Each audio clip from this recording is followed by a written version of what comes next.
they're more than a thing. They're being seen as just things.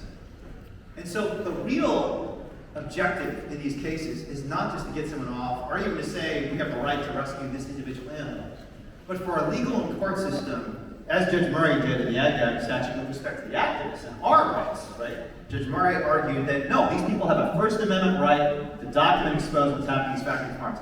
In these necessity cases where we want to judge the right is these animals have a right to be rescued because they are not just things you can throw away and leave in a garbage can. They're not just things you can chop up, you can smash, you can throw into a latrine and let them languish for days while they're starving to death. This animal is a living creature who deserves protection. And if we can get that sort of ruling, it's not going to stay contained in just one case or even one fact pattern, right? That is not a precedent. Even if it's not a legal precedent, it is a political precedent. It is a moral precedent that activists can use all over the world to say, see, even in Sonoma County, the place where Michael Palm said this is in many ways the height of big act in the state of California, even in Sonoma County, a judge or a jury said that animals are not things, they're living creatures who have rights. Right? If we get there, then not only can we save them in Vietnam, not only can we keep Matt Johnson and Almira Tanner out of prison, but we can bring that to the legislature, we can bring that to other courtrooms, we can bring that to journalists, we can bring that to our friends and family members. And one of the things that especially radical activists need to learn is that radicalism is important. You know, we talked about the radical flank, the Overton window, that's all really important. But one of the ways that radical activists and people who are on the radical flank get to the point where the Overton window actually shifts is getting even just a little bit of elite support.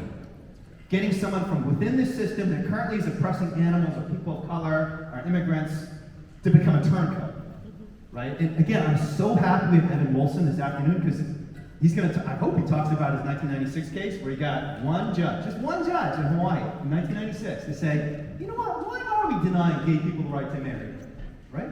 And even that one judge lit a fire in that movement that led us to where we are today. Where everyone in this country, or almost everyone in this country, now agrees that gay marriage is a constitutional right. But it started in the courtroom. It started in the courtroom with a radical activist and some lawyer supporters saying we are going to take a chance. And that chance is going to extend far beyond this courtroom and resound in the halls of history, frankly, which it has.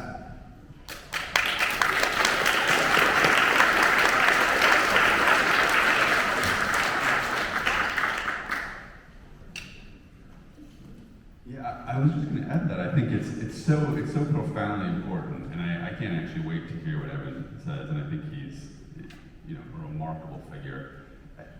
One of the things that I think is challenging about the animal sphere is that it almost takes more, right? There's this invested corporate interest, right? I mean, it's sort of changing the social world is one thing, and then when it costs our structure and our governments, and it sort of just changed the way we look at people, it changes the way we have to live and who gets subsidies.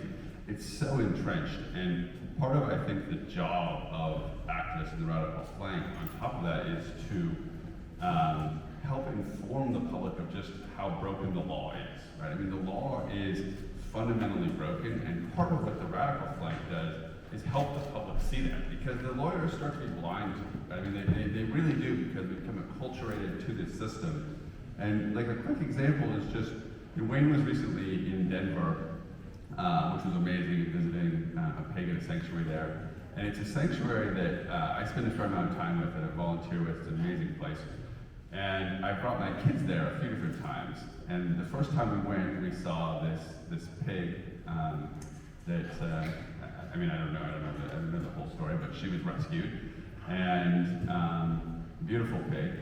And I had this conversation with my two kids who were quite young. And I said, this pig was living a life where they were going to kill it to make food from it. And the people who rescued this pig are facing jail, are facing prosecution, which was true at that moment. And my son just looked at me and said, wait. Why aren't the police arresting the people who are trying to kill the pig? And I said, no, this is the problem, right? And for a kid, it's so obvious, but there was a bad guy in this story. It wasn't the person who pulled the pig off of the assembly line that's going to kill them or kill them the next morning by hitting their head into the concrete. there is a bad guy here, right? And we sort of talked about what it means to do rescue, what it means to be outside of the law. And then, like I said, just not that long ago, Wayne was coming out to Colorado, and I told my kids, I didn't even remember if they knew if they remember this story from the farm sanctuary, and I said, you know, this guy Wayne is going to be speaking, and Wayne actually rescued Lily the pig, or was involved in rescuing Lily the pig that you met. And my son said, oh my gosh, are you helping him hide from the police? This is terrible. Like, what are you going to do? And he said, like, you know, does he wear a disguise when he's and it was like, you know, he had internalized the idea that the law is broken, and at all times, the people who are doing good should be on guard. And I don't think that we take for granted that we're doing things and that we're facing jail, but we should push everyone to think about how terribly broken that is, right? And the animal lawyers don't do that. I mean, the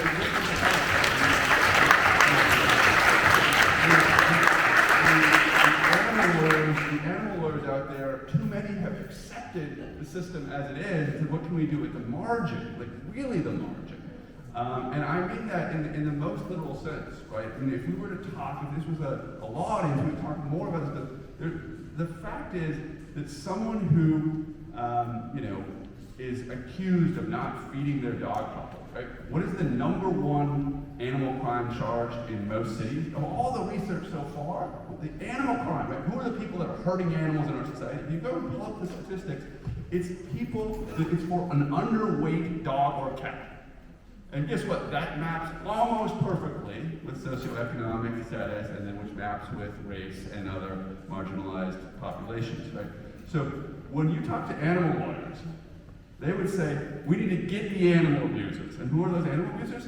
Well, by numbers, they are the people who are not feeding a dog that they might love, right? That may be in housing insecurity, may not feed that dog enough, or may not have veterinary care. Those are the animal abusers. Meanwhile, right, it is legal to engage in ventilation shutdown. Right? And if you look in the Journal of Veterinary Medicine, there is a graph in the August issue of the Journal of Veterinary Medicine that the lawyers take for granted, right? Which shows time to silence. Right? And it's this bell curve where you start the heat at 130 degrees, and then how long does it take to get to silence in that barn with the veterinarian running a stopwatch outside? Right? That is not only legal. That is normative behavior that if you go in and document, you face charges. Right? I mean, that is where the law is. And so you have to be pushing so hard on the lawyers and the lawmakers and the groups to say, like, what are you doing for the animals?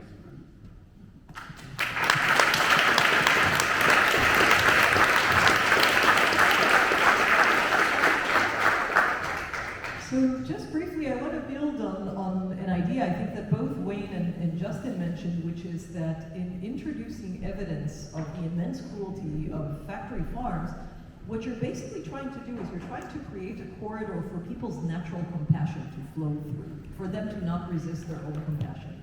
Yeah.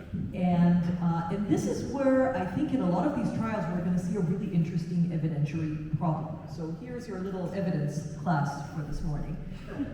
The tension in evidence about which evidence is going to be admissible in court and which isn't is the argument to let evidence in is that the evidence is probative, which is to say that it's useful as proof of the matter. And against introducing evidence is that it's prejudicial, that it might create a bias for the jury. The problem is that some of the most evocative evidence in criminal trials or in trials in general is both probative and prejudicial, right? And this is exactly what I'm talking about when I'm thinking about the 3D movies that were being shot on farms. I remember that I got footage of one of the egg farm videos, and I wrote down sort of what I'm seeing, and I'm not even using florid language, I'm just describing what I see, and it's just heartbreaking, even without seeing the footage, just to read what is happening. The animals cannibalizing each other, the animals climbing on top of each other to get a little bit of air. This is stuff that if you show any human being who's not a psychopath, their compassion is going to flow through, because this is horrific stuff to see. I mean, look, I grew up in Israel where every year we observe Holocaust Day, and we sometimes see this Holocaust footage, and very young kids grow up watching this with this idea of kind of never again, and one of the horrors is that on the basis of the never again who then go and victimize other people. But the idea is that we associate, we can tell suffering when we see it, if it's offered a natural corridor. One of the big evidentiary battles is going to be whether this evidence is going to be admissible, and whether it's going to be shown in the sort of very evocative 3D form in which it was shot. I'm not sure that I've seen other trials that involve this kind of footage that have 3D evidence. That in itself is going to be new just from a technology perspective. But it's going to be key to see how much trust a judge places in the 12 people that are going to be seeing the evidence. So does the judge feel that this is essential? And in fact, if we're making the necessity argument that Wayne was talking about, if we're making the argument that there is evil here that is worse than the evil caused by trespassing on the Smithfield ground, right? Then what is that evil, right? What can be more probative than that? Like, tell us what the evil is so that we can compare the two of them and see if the necessity defense stands. On the other hand, in trials involving, for example, brutal murders or assaults or things like that, sometimes graphic images are not being brought in because the concern is that it's just going to inflame the jury. That the jury's not going to pay attention to kind of like, is it really this person who did it? Do I believe the alibi? Because they're going to be so carried away by how inflammatory and how kind of graphic and sensational the heinous images of the crime are. Here, this is not the issue because you have defendants who are proudly standing in open court and say, I was there. This is not going to confuse anybody. This is what is actually happening, right? And I think that it's going to be a real key question whether the judge is going to open the door to letting that evidence in. And I think that, and here's where I think that it is a mission, and I don't want to make light at all of what Justin said earlier about how difficult it is to kind of like have the moral weight of representing someone in these kind of cases, but basically, what I would recommend to anybody who is doing these cases pro bono and maybe isn't part of the movement or just coming into the movement as part of their involvement here is this is your opportunity to just open the faucet. You just have to get out of the way and open the faucet and just let the compassion flow through. The compassion is Justin was talking about these kids. I have a 4-year-old and he was asking me where I'm going this morning, and I said I'm helping these people that are letting animals get out of cages where they're treated very badly. I'm going to blow up the cages, not going to let all the animals out. So perhaps I'm running activist there. So it's in everybody. You know that it is in everybody because it was in you before you came to this movement. You just have to open the faucet and get out of the way, and that's going to happen. The irony of the movement, that I'm hoping Justin will talk more about this because this is really his area of expertise, is that in terms of animal rights, kind of like the group of lawyers that is taken on as being kind of like the voice of animal rights is prosecutors, who are specializing in throwing poor and homeless people in prison, who are focusing in terms of slaughterhouses on the undocumented people who don't have the choice to work in a place where animals are not being slaughtered. And these are like the kind of like the legal spokespersons of the animal rights movement. This is partly why people like Justin who write about this and say the solution is really not throwing people in jail. The solution is to get the right people out of jail, not to put the wrong people in jail. The irony about this is that I've spoken to prosecutors about your book, and just the amount of resistance is enormous because the cognitive dissonance of being like, what do you mean I'm doing a bad thing? I'm protecting the animals is huge. And you just gotta open another path for this and say to these defense attorneys, this is you facilitating compassion. This is you both helping the animals that are in distress and being tortured every day, and getting the people that are trying to help out of harm's way. I'm really hoping that you'll hear a little bit from Justin about sort of the wrong turn that this movement is taking, because this is a crucial point, and it's a point of very serious contention in the movement.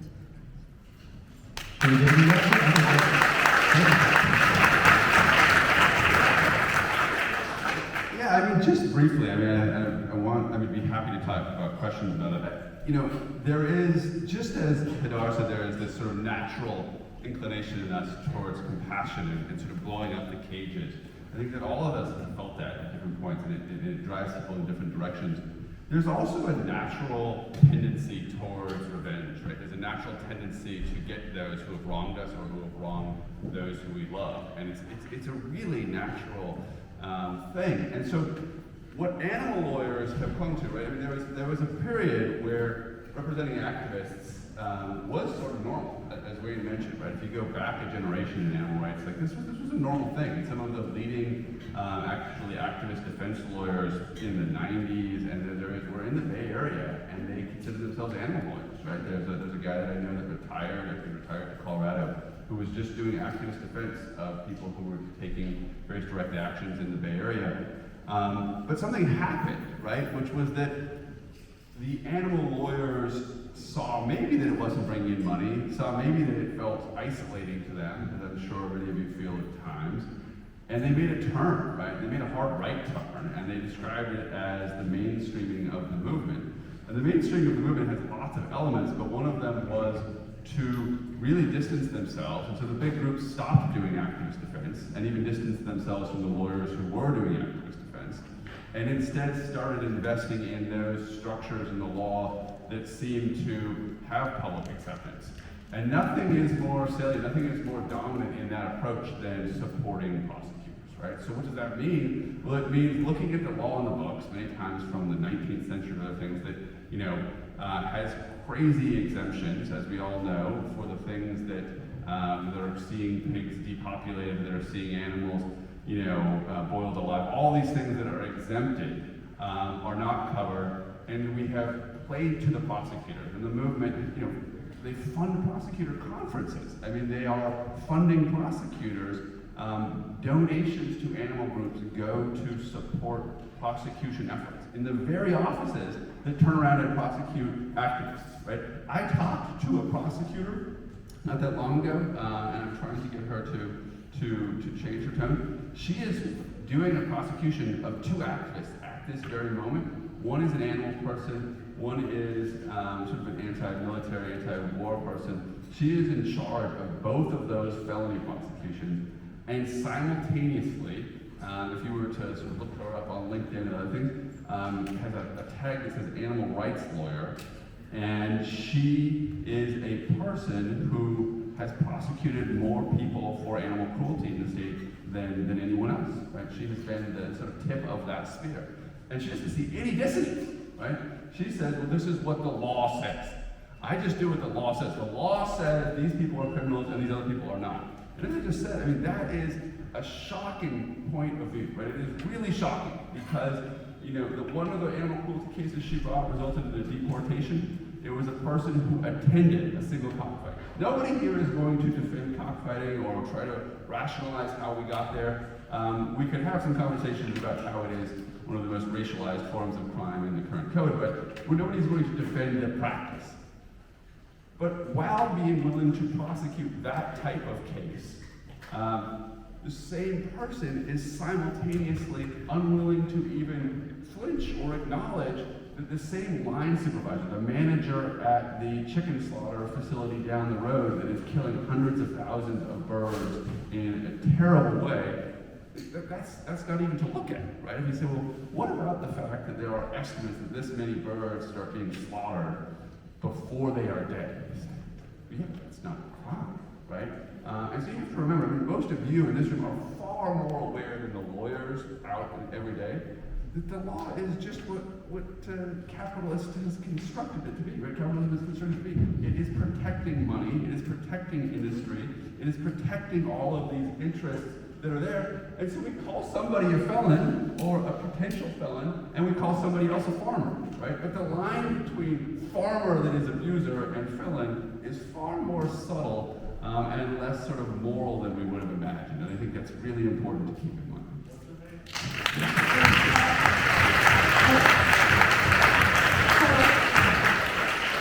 Somehow time has already almost elapsed for this panel, so if we could move to audience questions for the last couple minutes. Tanya? Yes. Does it work? Yeah, so we have a lot of questions, and I believe it was Wayne who mentioned that we need more lawyers who are able to defend animal rights activists, and luckily many people want to choose that path, and some of you might be here in the audience because somebody asked, for those applying to law school, do you think it would be more helpful for the long-term success of the movement for a law student to focus on criminal defense for activists or study animal law? I think both. I think both, and this is because there's a lot more to animal law than just the criminal practice that we're talking about today, as you all know, and there's lots of ways to help. And lots of these clinics that have not yet taken up defense are doing a lot of other laudable, important things, trying to stop rodeos and trying to get into these Food and Drug Administration cases. There's room for all of this stuff.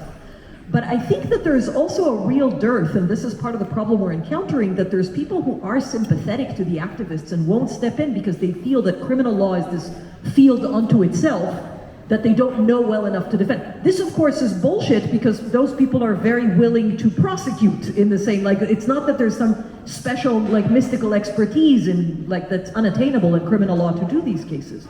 But for example, to get this evidence that you so want to get into the courtroom, which I think is ultimately the political goal, to get people to see this evidence and to realize what is happening in their backyards, there's evidence know-how there, there's criminal procedure know-how there, you know, there's a lot that goes on. There's a lot that can go on in I'm thinking ahead about some of these trials. I'm sure that given the fact that there are a lot of people that are going to look at folks in the movement and not want to incarcerate them just because it's, you know, generally law-abiding, ideological, you know, sweet people with their heart in the right place. That's how they're going to be perceived. There's going to be offers of plea bargains. There's a lot of know-how that's going to go into the question of how do we negotiate an effective plea bargain that saves you and me and everybody from going to jail or prison, and at the same time manages to make the point of what happened here. There is a lot of know-how there that good criminal attorneys know how to do, and these are all skills that you learn learning bread and butter criminal law. All of which is to say, those of you in the Bay Area, come to our school.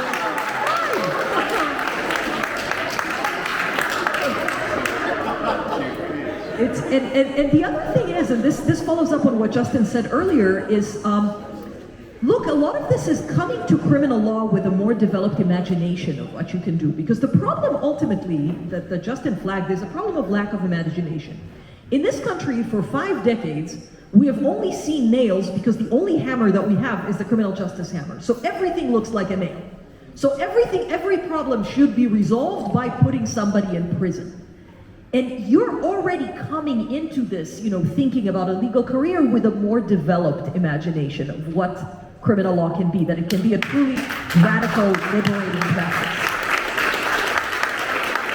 Yeah, I mean, that is exactly what I would say, and the only other thing I would add is if anyone is interested in coming to law school, we will try very hard to find money and scholarships and other things. Reach out, and we need it. I mean, the future of animal law really turns on this like imagination, right? And doing it in ways that sort of looks at the law as more than just prosecution, more than these things. So feel free. I don't have cards or anything, but you can easily find me on the internet. Reach out. I would love to talk to anyone. Yeah.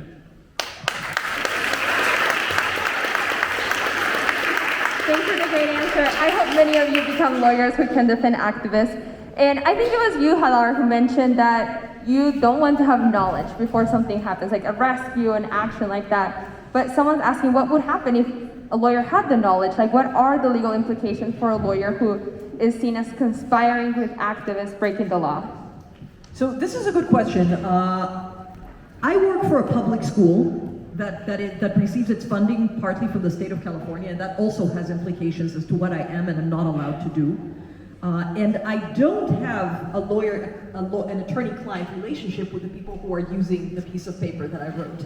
And that means that if I'm being subpoenaed to provide information about future goals, future actions that are being planned, I'm probably going to have to either provide that information or risk sitting in jail for contempt.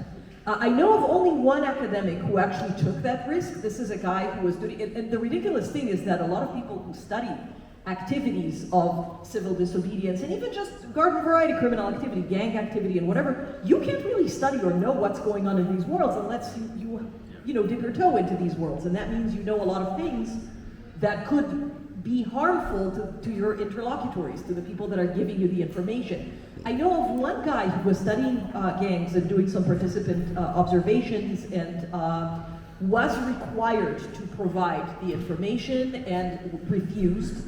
And there was a contempt hearing in that case, and the judge ended up calling on the phone, this is really weird and highly unusual, his dissertation advisor and still mentor, who is a friend of mine, she's the one who told me the story, and said, well, what am I going to do? This guy's not going to reveal his sources. And my friend was like, please let this go. Like, don't proceed with the case. And we haven't had an opportunity to test it, and he ended up not sitting in jail for contempt. But it is possible that something like that can happen. And for somebody to be able to continue to provide advice without facing risks of being disbarred or suspended or something like that is a little bit of a tricky thing. And this is why, for your self-preservation and mine, I only write about things that have happened in the past. I know of sociologists and other academics who have written about environmental actions, for example, that they participated in and that they knew about in advance, but they only write about them after they're already over.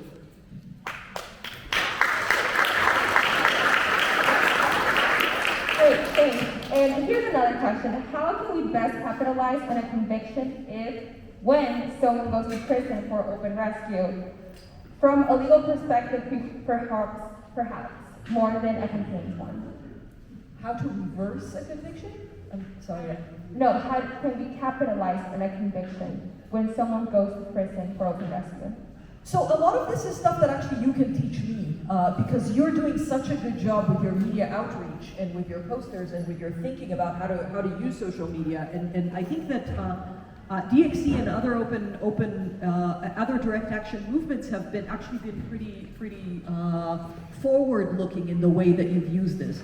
And what I actually see in your materials, and I've written about this in this piece that's just coming out, which reminds me I have to do the copy edits. I forgot this morning. Anyway, so one of the things that I really liked is about the fact that the